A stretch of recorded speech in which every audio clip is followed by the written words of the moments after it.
So I'm going to talk today about, well, not just about You, the Lost Country, but I'm going to set the scene for the work and talk a little bit about the history of Yugoslavia and what happened there in the 1990s. First part of the talk, I'm going to help myself a little bit with notes because there are lots of important things I don't want to miss. But then when I start talking about my work, I'm gonna go freestyle. So Yugoslavia fell apart in 1991 with the disappearance of the country. At least 1,500,000 Yugoslavs vanished like the citizens of Atlantis into the realm of imaginary places and people. Today, in the countries that came into being after Yugoslavia disintegration, there is a total denial of Yugoslav identity. Yugoslavia was a short-lived country in both of her reincarnations. The name Yugoslavia was first used in 1929, then abolished 14 years later, re-established again in 1945 as the Socialist Republic of Yugoslavia, and to disintegrate once again in 1991. So you could say that Yugoslavia today is a country completely made out of memories. The majority of area that was Yugoslavia is situated on the Balkan Peninsula. And it is important to mention that the darkness and mysticism of the Balkans was and is championed as a dominant representation. The British journalist Misha Glenny said, paraphrasing Bram Stoker's Dracula, that the Balkans occupy the center of some sort of imaginary whirlpool where every known superstition is gathered. So the history of the Balkans and Yugoslavia is a long and complicated one, but what is important to note is that West historically seen Balkans as an ill-charted zone that separated Europe's civilization from the barbarism of Orient. Tito's Yugoslavia enjoyed its golden age between the early 60s and the early 80s. It had a relatively high standard of living, fast national growth rate, low unemployment, equal pay for women, free medical care and education, subsidized public transport and rents. And Josip Broz Tito, who you see in the picture here, famously described himself as the leader of one country which has 2 alphabets, 3 languages, 4 religions, 5 nationalities, 6 republics, surrounded by 7 neighbors, a country in which live 8 ethnic minorities.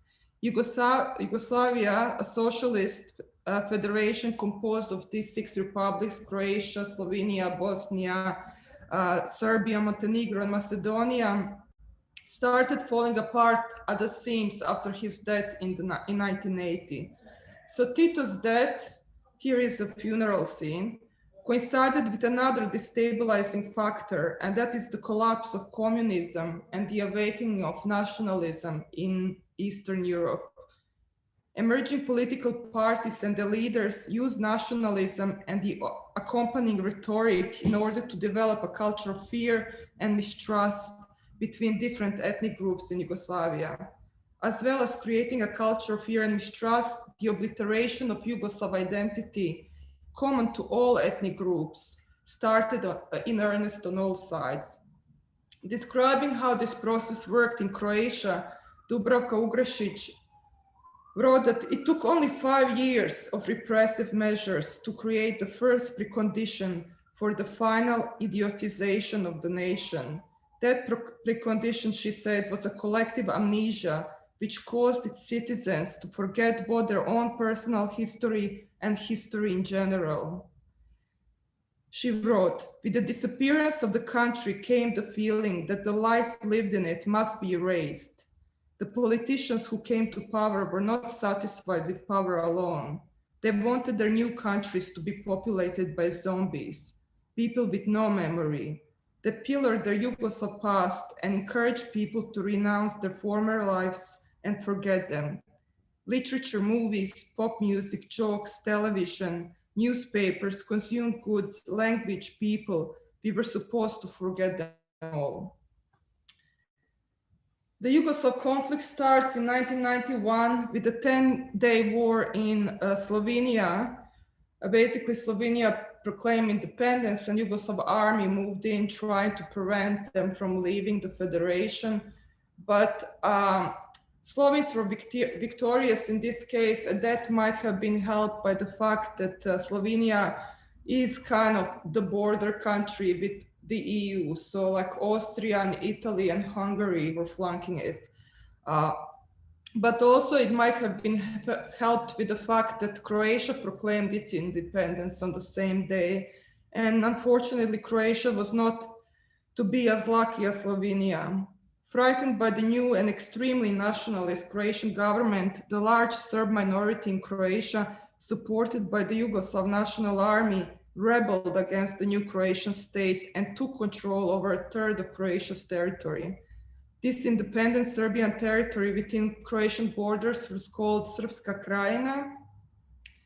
And the campaign of ethnic cleansing started in the occupied parts of the country, helped by the Yugoslav army.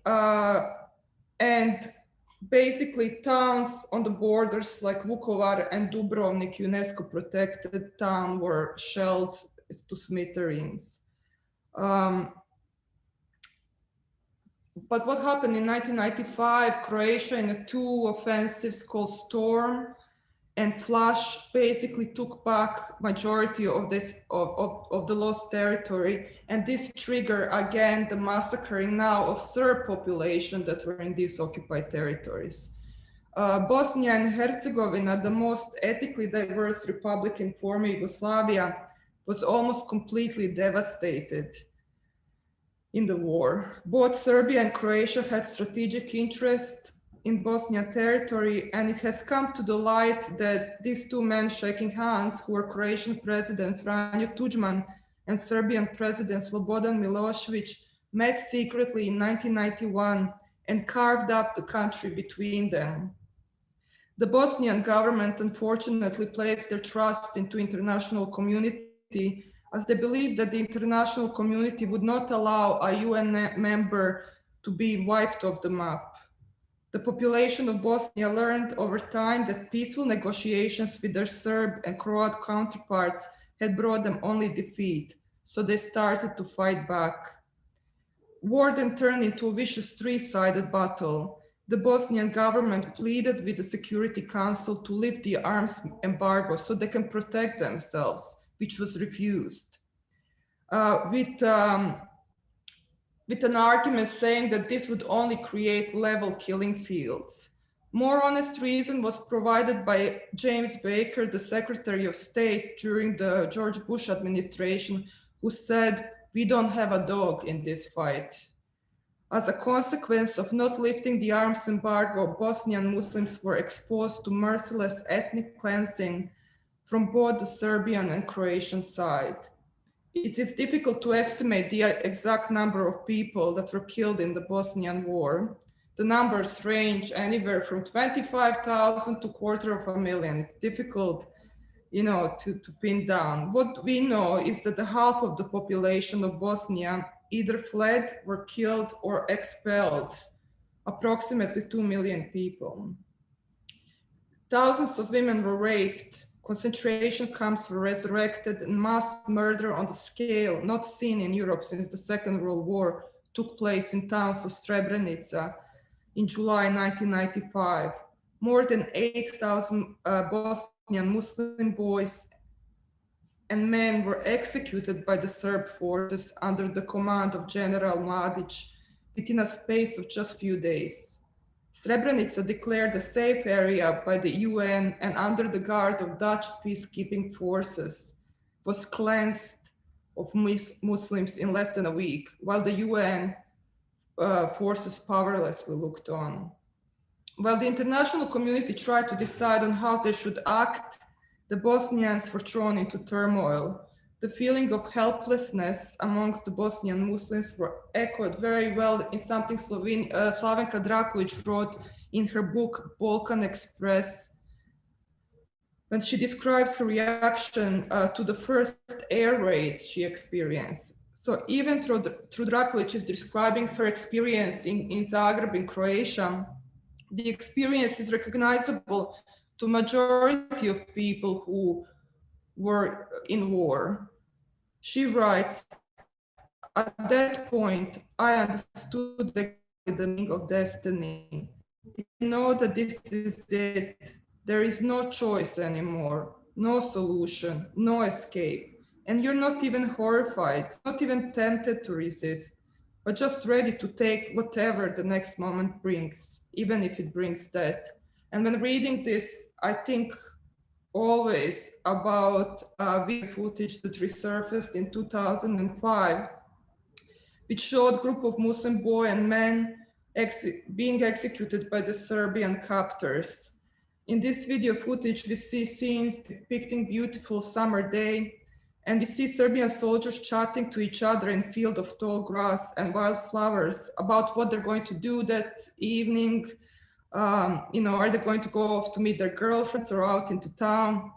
And while they're chatting, the teenage Muslim boys are being brought one by one into the field where these same benevolent soldiers gun them down as a comma perhaps to their conversation. The Muslim boys don't plead for their life. They don't protest. They're not crying. They step calmly in front of the executors and their lives are taken away from them in an instant. Death is silent. The Srebrenica massacre changed the NATO's policy of non-involvement. Soon after the events in July 1995, a major airstrikes offensive started against Bosnian Serbs. And together with the joint Bosnian and Croatian offensive, Bosnian Serbs were pushed back from a third of their territory. And subsequently, more than 60,000 NATO troops were employed in the area. Still, this was not the end. In 1999, the war moved to the Serbian province of Kosovo, where the Albanian population sought independence from Serbs. The Serbs attacked Albanian towns and villages, targeting predominantly the civilian population and forcing them to flee. After peace talks failed, NATO went on 70-day airstrike offensive against Serbs, both in Kosovo and Serbia. This is a scene from bombing of Belgrade. According to the International Criminal Tribunal for the former Yugoslavia, an estimated 750,000 Albanians returned home while 100,000 Serbs fled the country. 20 years on, or more than 20 years now, situation is still very tense and unresolved. Macedonia, or as it's formally now known as the former Yugoslav Republic of Macedonia, due to its name dispute with Greece, still manages to avoid conflict, but situation there is very tense between Macedonian and Albanian population, and it's a tinderbox waiting to go off. So if this happened, the war might spread outside of the borders of former Yugoslavia and pull in Albania, Bulgaria, and Greece that all have territorial interest in this place. The media coverage of the Yugoslav wars was based on generalization about the people and their history, and the cliches outlawed long ago when reporting from non-Western areas were circulating freely in majority of the news reports on the conflict. Again, quoting Misha Glenny, he said, "The Balkans apparently enjoy a special exemption from the rules against stereotyping. The West saw the Yugoslav conflict as unfathomable and its people motivated by mysterious ancient hatred and congenital bloodthirstiness, something that Glenny argues it's always in vogue when the great powers seek to deny their responsibility for the economic and political difficulties that the region has suffered as a consequence of external influences." The Balkans were constructed as the other within Europe, and in the words of Slavoj Žižek, in former Yugoslavia, we are lost not because of our primitive dreams and myths preventing us from speaking the enlightened language of Europe, but because we pay in flesh the price for being the stuff the other's dreams are made of, far from being the other of Europe. Former Yugoslavia was rather Europe itself in its otherness, the screen onto which Europe projected its own repressed reverse.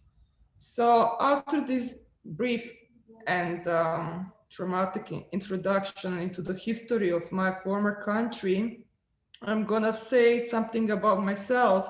So I am from Yugoslavia, and I come from a mixed, my parents, I mean, I'm a product of the mixed marriage. So my mother is a Serbian Orthodox and my father is Croatian. He's an atheist and a communist at the time when the war started. And until the 1990s, I was identified as Yugoslav. But this was an option not allowed anymore from the point when Croatia proclaimed its independence. My hometown of Slavonski Brod is on the border with Bosnia. So what you see here is a river promenade that runs through the city center. And one side is Croatia called Slavonski Brod, and the other side is Bosnia, Bosanski Brod. And due to this geographical positioning, 70% of the town was destroyed during the civil war. Because after the war in Croatia stopped, we had war from Bosnia. And also we had one of the highest numbers of civilian victims in Croatia. So the story of me as a photographer starts on the day when our family apartment got burned down together with thousands of prints and negatives my father, who was an amateur photographer, had accumulated. And indeed, my memories before that day on the 16th of September 1991 are either non-existent or very vague. And at this first day of the war, I was basically with my best friends who are in this picture, and we were walking down the river promenade, and we came across a group of men who we knew were army, and they told us to get back home immediately. And we did listen to them after some protests, but I remember as we were running each to, our own home, one of us turned around, could be me, and I said, it's so boring, I wish something exciting will happen. So, I mean, that was the day when the war started and everything, all the family albums were gone. And then I became aware of the power that photography has over memory. The fire was the last day my father shopped to record the damage for the insurance company. And the day after, the day he took this image, he handed me his camera. So where he stopped, I started. Photographs, as it's widely believed, do not only stand in for memories, they also help us recall our past experiences. They serve as a proof of identity and as a material evidence of the past. Photographs are super important in the creation of self-narratives. I basically left Croatia in 1999 as I grew increasingly disillusioned with the politics of this new Croatian state that to me started more and more to resemble the way fascist governments operate.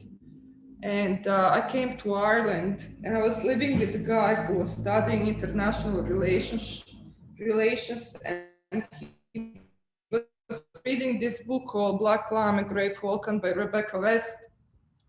So he told me I should read it, and I did read it. And I remember I was still quite angry about what happened to me. So I thought she was romanticizing the place. Just to say about this book, Black Lamb and Grey Falcon was written about Rebecca West, by Rebecca West, who is an Anglo-Irish British writer. And this book was published in 1941. And it's known as a literary masterpiece of the 20th century. Yes, yet because it falls between genres, it's not as well known as it should be. And also it's 500,000 words, so it's not easy read. But what I was really fascinated with is like, how did this woman who was foreign wrote a book that is so truthful in a way. So this book is still being used by journalists and policymakers who are coming into the country It's actually still on NATO website as a recommended read to the people who are coming into the country. And I decided 10 years after I moved to Ireland that it's time now to deal with my conflicting emotions and thoughts I had about this country. And I decided to use Black Lamb and Grey Falcon as a roadmap for my journey, because in it, she not only tells you her thoughts and history of the place, but she also tells you her itinerary from the moment she wakes up. So I ritualistically retraced her steps. I started on the same day like herself, 75 years later. And if I could, I followed it to like an hour.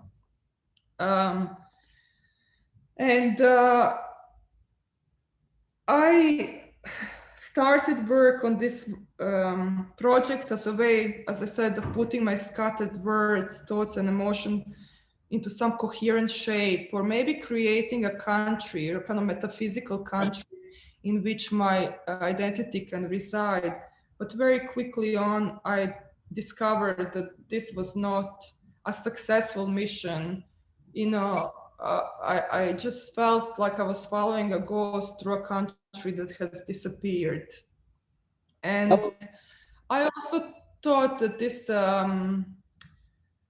is going to be like a very amazing experience, and that I will, you know, reconnect and meet amazing people. But it was probably the most lonely experience of my life, because I felt, I mean, the place felt familiar, but I felt completely foreign in that place. I actually feel more at home in Ireland, where I lived for the last 20 years, than when I felt when I went back there.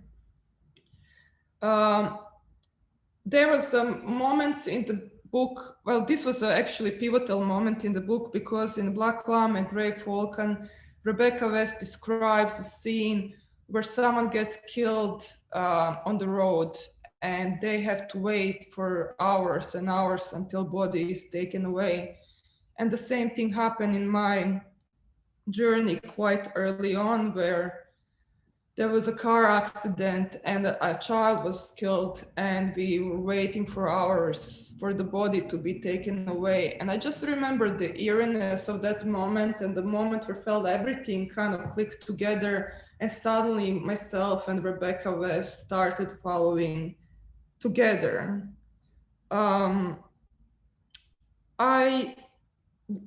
I would use the book, for example, not only that I read it many times, but also every morning when I would wake up, I would read a part of the book that relates to that day. And I wouldn't try to then illustrate the book. I would just go to the same places she went and see what was happening there. So here is, for example, in Sarajevo, in Bosnia, a commemoration bench to where Franz Ferdinand was assassinated. And of course, this is a scene where First World War kicked off, and 17 million people lost their life as a result of the First World War. So these are some of the images. I went also and photographed.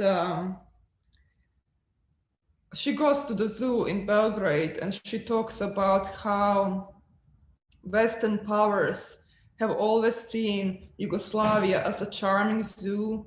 So, you know, there is a lot of mixture of her text and my images and how they're interplay. And immediately after I finished this process, finished my couple of years of journeying around Yugoslavia and writing and photographing my experience, I did not feel so good about it. I felt even more unsettled, because everything that I started, the intentions of starting this work, it was all a failure, and I felt totally alienated. And it took me actually about 2 years after, so the first exhibition was in Belfast Exposed Gallery, which funded a good part of the project, which was amazing because it was my first serious project. I was still at the point of putting that exhibition thinking like, what, I still don't know what I did. It still felt as a failure. And only at the point of actually publishing the book in 2015, did I have some kind of reconciliation about what this done to me. And I actually realized what this project done to me and working on it for 3 or 4 years. And is that it freed me. It freed me from this idea that identity is tied to national identity. And I'm now in position where I have citizenship of 2 countries, Croatia and Ireland. And I don't feel particularly like neither. I do feel free. I just want to show you, this is, for example, a spread from that you're gonna see in Hugh Lane if it opens again. And it's a spread of Rebecca West, Black Lamb and Grey Falcon book, which I used as a diary. So sometimes I give this talk to the academics that study Rebecca West, and they always get really upset because I put post-it notes on the first edition of Rebecca West's book from 1941 and wrote into it. But I used it as an artwork. So when you see the exhibition, you will see photographs of the book spreads with my interventions in it. And here is the first exhibition of You, the Lost Country, in December 2013 in Belfast Exposed. And this exhibition has been basically touring for the last 7 years. The last place it went to was Malmo in Sweden in gallery format. So it's still traveling, it's still making, I would say it's still, yeah, it still has a life. It didn't just, and this is the way I like to work. I like to, if I spend 3-4 years making something, that there is like at least 3 times of that of work touring and traveling and starting conversations. So I might end this kind of talky part and maybe start having conversation with the people who are attending Zoom. But I'm gonna end with a quote from Rebecca West when she writes in the book, she meets this old woman in Montenegro walking around mountains, and she's in the middle of nowhere, like there are hours to any kind of village. And Rebecca West starts chatting with her, and the woman tells her how she lost 5 of her sons and a husband in the First World War.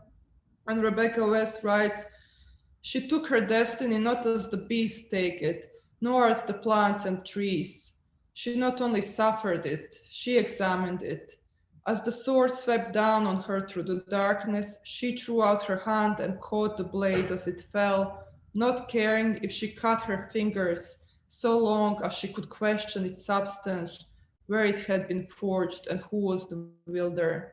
If during the next million generation there is but one human being born in every generation who will not cease to inquire into the nature of his fate, even while it strips and bludgeons him, someday we shall read the riddle of our universe.